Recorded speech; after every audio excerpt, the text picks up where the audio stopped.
He said I was nothing without him. 6 words. That's all it took to break something in me. He said it so casually, like he was commenting on the weather, in front of a full boardroom. I still remember the way he smiled after, like I was the punchline to some private joke. He thought I'd cry. He thought I'd beg. But I just stood there, nodded once, and walked away. No screaming, no second chances, just silence. Because while he was busy mocking me, I was building something, collecting every piece he discarded, memorizing every move he made. And when the time came, I didn't just get even. I took everything. My name is Lauren Whitman. I used to believe love could build empires. Turns out love only gets you so far when the man you love believes he's the empire. I met Ethan Blake when I was 27. He was magnetic, brilliant, and already a rising name in the tech world. He called his startup Blake Tech Solutions, a flashy name for a guy who thought he was Silicon Valley's gift to the East Coast. We met at a tech networking event in Baltimore. I was just starting out in marketing, pitching campaigns to anyone who would listen. He watched me talk for 10 minutes, then offered me a job. Not because he needed a marketer, he had 5 already, but because, in his words, you make things sound like gold, even when they were just ideas. I didn't realize that compliment would become a cage. We built the company together over the next 6 years. I wrote the first pitch deck that brought in angel investors. I shaped the brand, crafted the campaigns, booked the media appearances. Ethan was the face. He liked the stage, the spotlight, the applause. I preferred the war room. I was the one sketching plans on napkins at midnight, forecasting revenue under candlelight, adjusting press releases after dinner. And yet, I never asked for equity. I never pushed for my name on the filings, because I thought if we built it together, it was ours. If we made it to the top, we'd share the view. But I was wrong. He started pulling away in year 5. Meetings without me, decisions made in silence. I told myself he was just stressed. Then one night, I walked into his office and saw him kissing his assistant. Her name was Riley, 24, fresh out of college, always wore pencil skirts too tight for HR. He didn't even look surprised to see me, didn't even flinch. He just looked me dead in the eyes and said, "You are exhausting, Lauren. You don't know when to stop." The next morning, he called an emergency board meeting, said it was about restructuring. I walked in, still in shock, thinking maybe this was his twisted way of apologizing. But no. He stood at the head of the table and introduced Riley as his new chief communications officer. I was stunned. He laughed. Dawn to look so surprised. He said, "You're great at strategy, but the board needs someone softer, less intense." Then he looked at me, tilted his head, and dropped the line that split my world in half. "You couldn't survive without me anyway." Silence. Not one person in that room defended me. Not even Mark, who I helped recruit. Not even Priya, who once cried on my shoulder during a product launch breakdown. They just sat there, tight-lipped, loyal to the paycheck. I stared at Ethan. He expected a scene.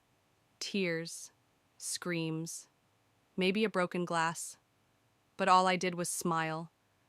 It was the coldest smile I'd ever worn. The kind that doesn't reach your eyes. The kind that tastes like blood. And I said, "You were right. I want to survive this. I'll do better. I'll evolve." Then I walked out. No bag. No farewell. Just me and the quiet click of my heels on the tile. But what Ethan didn't know is that I had already printed the investor ledger, already saved the brand playbook, already memorized every weak point in his empire. And while he thought he'd burned me down, he had only taught me where to strike when I rose again.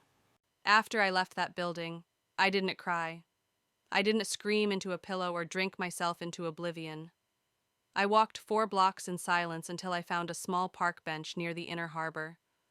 The water was calm that day, too calm for the storm inside me. I sat there for almost 2 hours, staring at the ripples. My phone buzzed over and over texts from coworkers, fake apologies, half-hearted, "Are you okay?" messages. I didn't answer any of them. Because I wasn't okay, I was awake. That day, I made a vow. I would never again let a man hand me power like it was charity. I would take it, earn it, own it, and I would make sure Ethan Blake never saw it coming. The first thing I did was book a one-way ticket to New York. I cashed in all my savings, cleared out my apartment, and cut ties with everyone from the company. I didn't want sympathy. I wanted silence. In New York, I rented a tiny one-bedroom apartment in the Bronx. Peeling walls, creaky floors, no elevator. But it was mine. Every night, I mapped out what I would build. Not another tech firm. No, something quieter, smarter. A consultancy. I called it Whitman Logic. I knew startups struggled to grow once the seed money dried up. They needed strategy, structure, a plan to survive Series A and beyond. That S what I offered. And I didn't just sell them blueprints. I taught them how to stand without begging for permission. My first client was a 3-person mobile app out of Brooklyn. They couldn't T-pay much, but I didn't T-care. I helped them double revenue in 6 months. Word spread. Then came the podcast invites, the investor dinners, the press. No one remembered me as Ethan Blake SX. They knew me as the woman who turned sinking ships into warships. But I remembered him. Every client I helped, every dollar I earned, went into something larger, a private portfolio, one designed to collect equity in silence. Blake Tech had gone public during the second year of my exile. Ethan bragged on CNBC about shedding dead weight. He didn't mention me by name. He didn't have to. But what he didn't know was that I watched that interview from the balcony of a Manhattan penthouse paid for by my own clients. I sipped my coffee and smiled. Dead weight floats. Ethan. But some of us learn to fly. When I bought my first 1% stake in Blake Tech through a private intermediary, I didn't feel anything. No satisfaction, no revenge, just precision. That S when I knew I wasn't acting from pain anymore. I was operating from power. I would become the ghost in his machine, the shadow in every quarterly report. And one day, when the timing was right, I wouldn't ask to be let in. I'd already have the keys. I didn't rush. Real revenge doesn't come with fireworks. It comes with paperwork, with contracts, with names hidden in trust documents. It comes with silence that costs millions. By year 3, Whitman Logic was thriving. I had 5 employees, 2 corporate floors in Midtown, and more clients than I could handle. I wasn't just helping companies anymore. I was shaping them. The same way I once shaped Blake Tech in the shadows. But this time, every signature had my name. I built my reputation as the woman who saved failing firms quietly. No drama, just results. And that was exactly how I slipped into Blake Tech's ecosystem.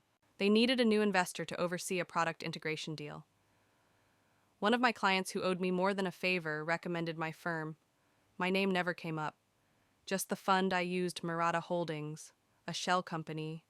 Silent, strategic, mine. Through Murata, I began acquiring shares, 2% from a founder who wanted out, 1.5% from a divorce settlement liquidation, 0.7% from a tired old angel who no longer believed in Ethan S. Fire. Piece by piece, I stitched together my entry, quiet, deliberate, and every time I signed a transfer document, I smiled. Not because I was winning, but because I was becoming what he never saw coming. The first time I saw Ethan again, it was accidental. A tech summit in Washington, D.C. He walked in, loud as ever, shaking hands, charming executives. He didn't see me at first, but when he did, he paused. Just a beat. Then that smirk returned. "Lauren," he said, drawing out the vowels like an insult. "Still chasing startups."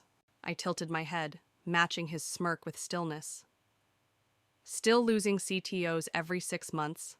He laughed, but his eyes narrowed. I could see it, the discomfort of not knowing what I'd become.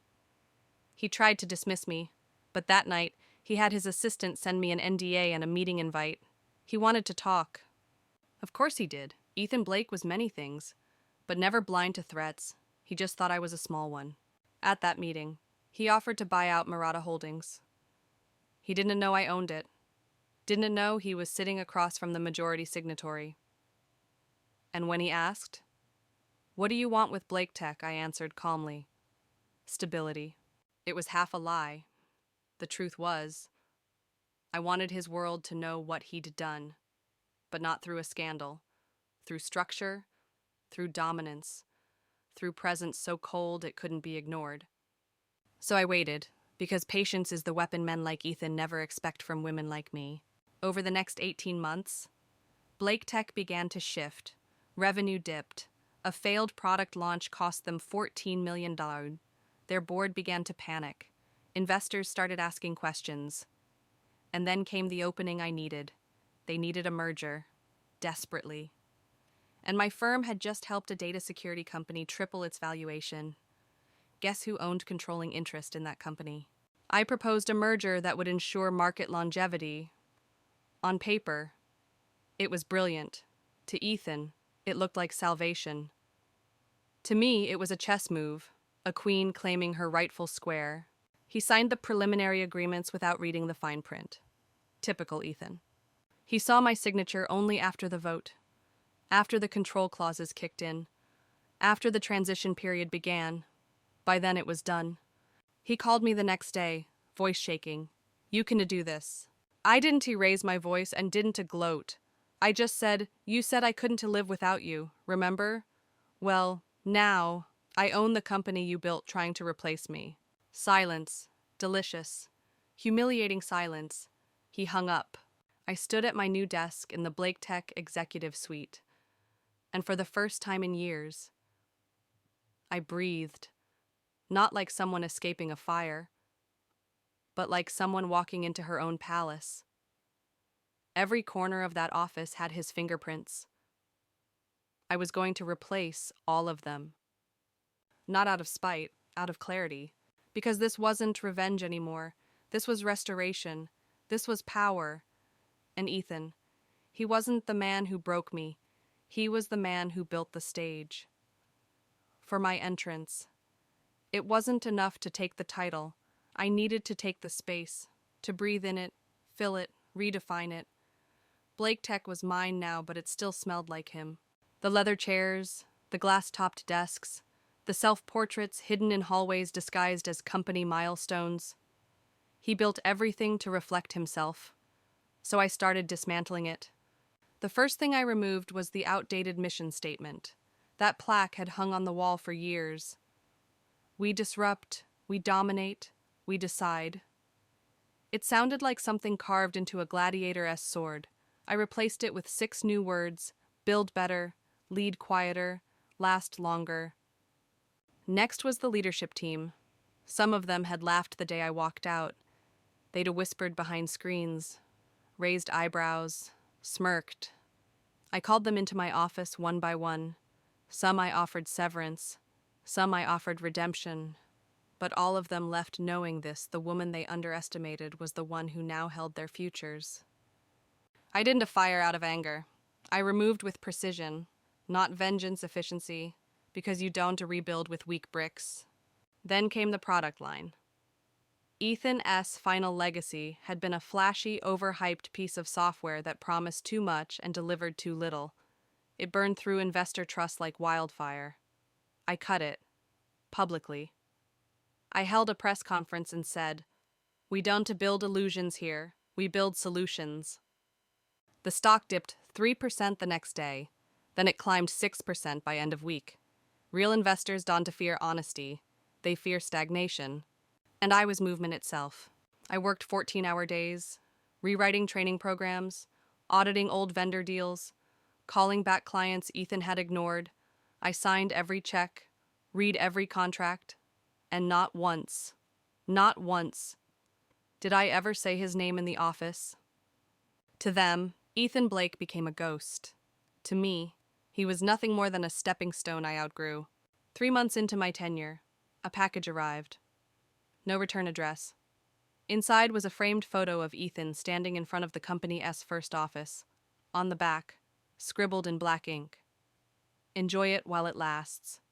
E." I laughed, not because it was funny, but because it was sad. He still thought this was about him. So I sent him something in return, a copy of the company's quarterly report, with a post-it stuck to the front. "Already doubled your best quarter. Thanks for the blueprint." No signature. That quarter wasn't just a win on paper. It was a spiritual reset. I threw a small celebration for the team, not with champagne and speeches, with handwritten notes, bonuses based on personal growth, and a mural on the wall of the break room, painted by a local artist. It showed a phoenix not rising from fire, but calmly unfolding from darkness. Quiet, strong, certain. The staff called it Lauren S. Bird. I never corrected them. It was mine, in every way, like this company, like my life. 6 months later, I got a call. Ethan had joined a venture capital firm, one of those old-school boys' club circles that funded ideas over dinner and dismantled them over golf. They were looking to invest in a new division we were building. Guess who they sent to pitch the deal? Ethan Blake. He walked into the meeting like nothing had changed, like he still had that same pull. He shook hands with my COO, avoided my eyes, until I cleared my throat. He looked up, and I said, Mr. Blake, welcome to Whitman Tech." A flicker. That's all it took.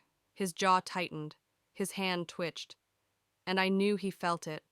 The reversal, the weight, the moment when you realize the person you threw away built a throne from the ashes. I listened to his pitch, asked questions, let him squirm under the fluorescent lights he once made me cry beneath.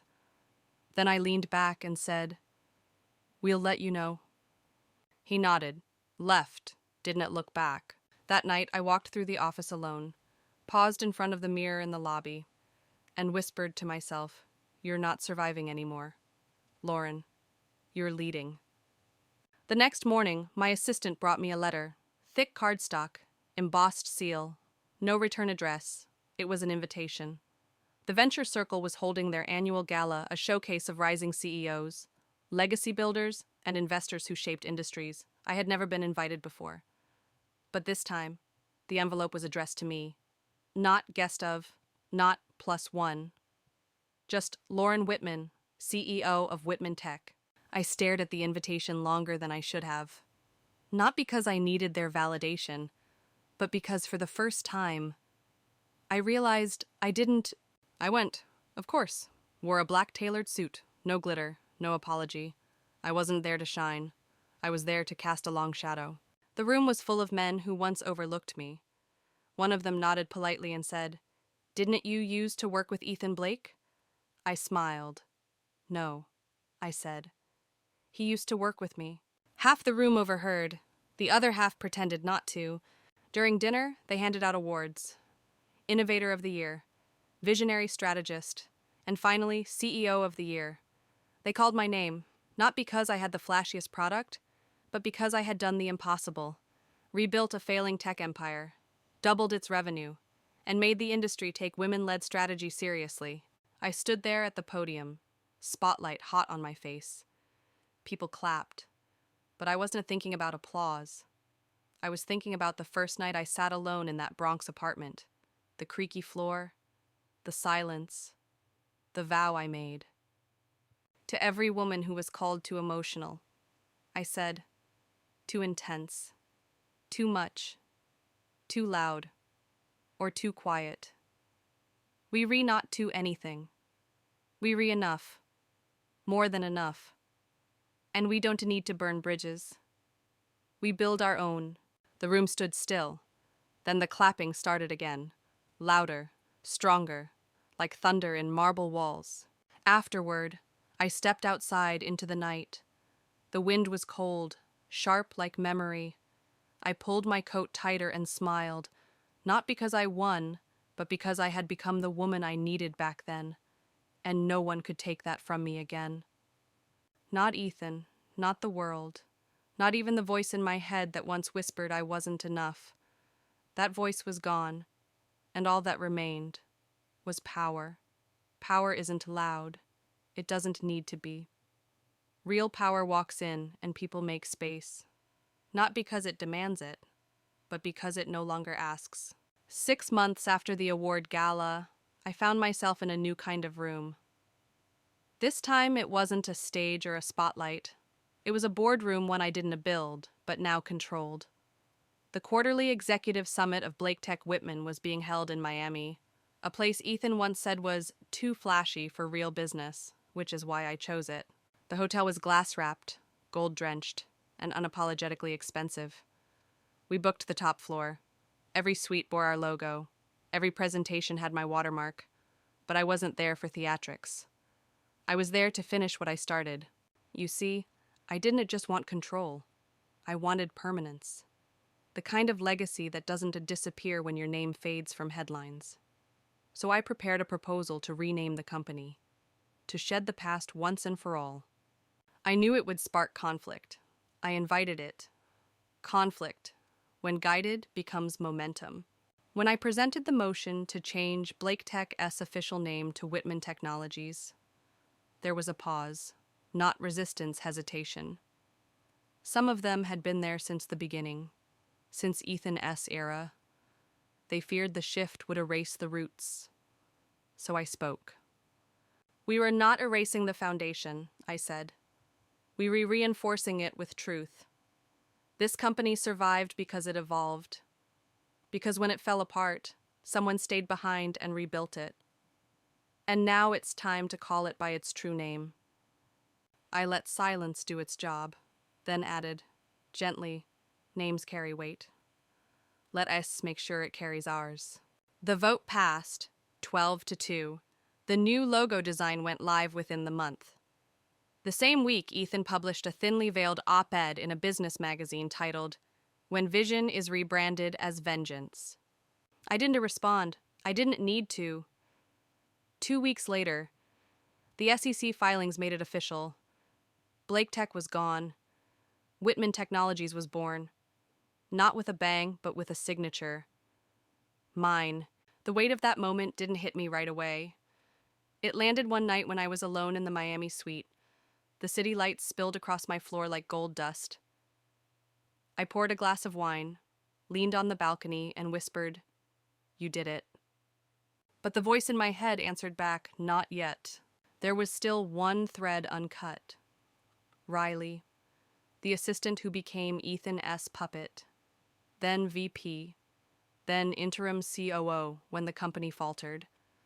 She stayed after I took over, smart enough to play survival, but not smart enough to understand I saw her. Every email she forwarded late, every strategic delay, every board whisper she thought I wouldn't hear.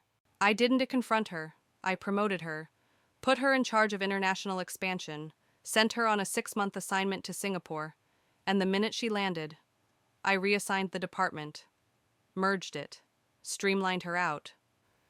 By the time she found out, her badge had already been deactivated. No noise, no drama. Just silence, the sound of consequences delivered cold. After that, the final phase began.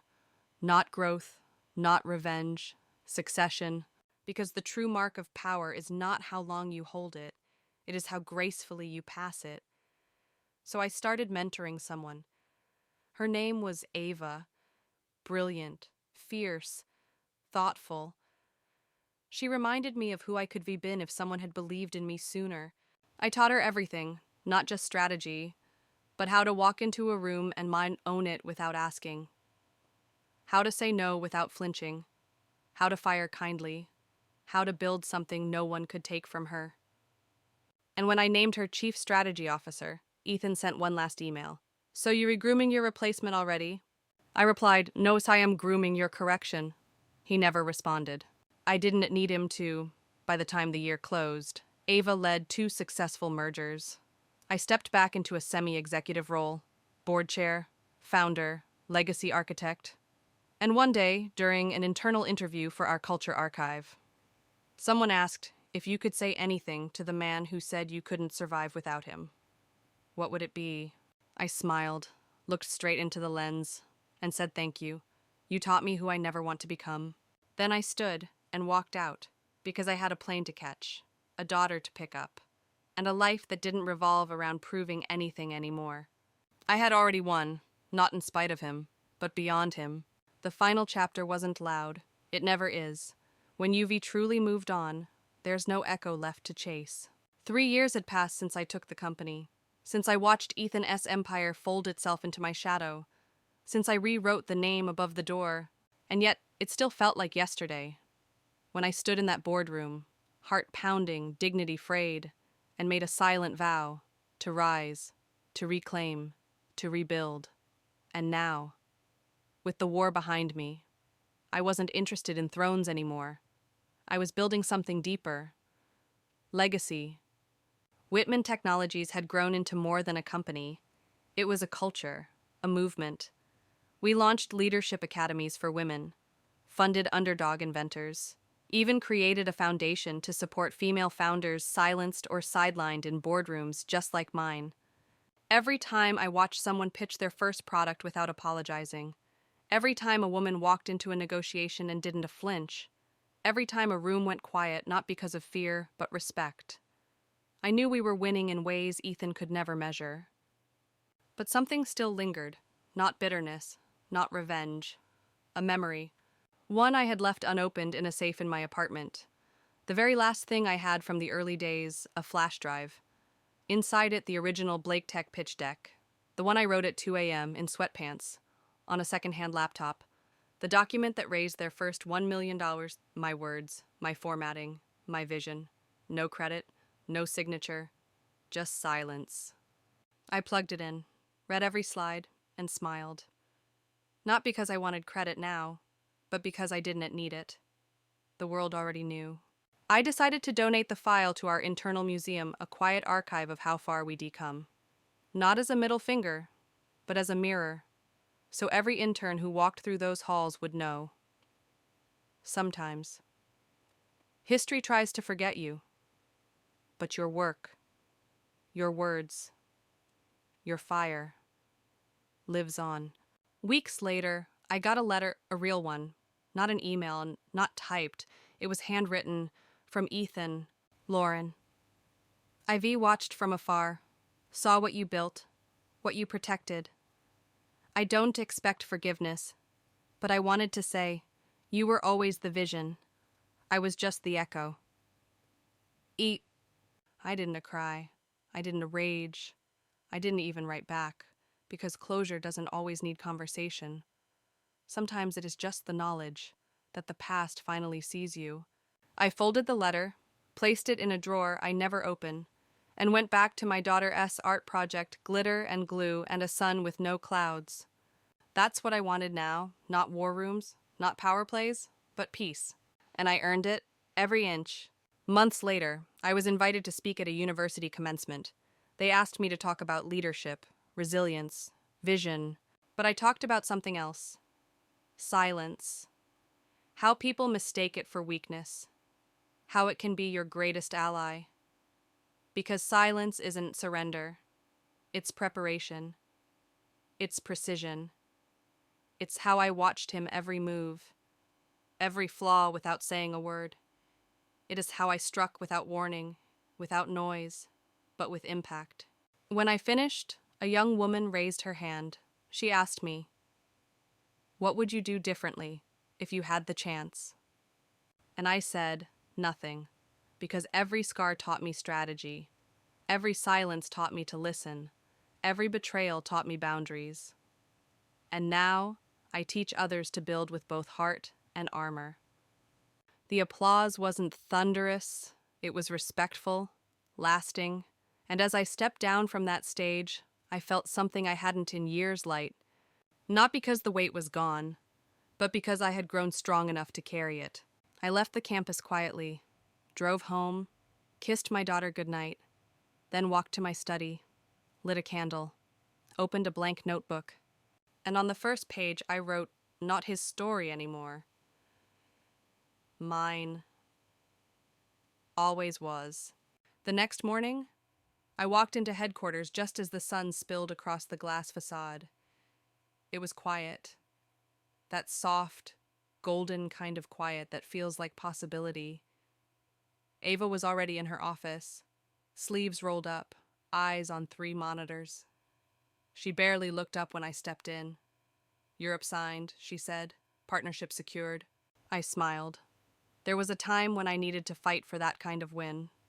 Now, the people ID lifted were delivering it back.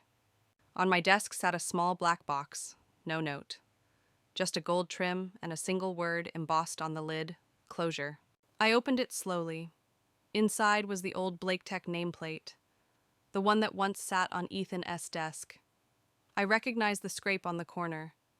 I had made it when I knocked over a coffee mug back when I still apologized for taking up space. Beneath it, a sticky note. "You were always the fire, R. Riley." No return address, no explanation, just acknowledgement.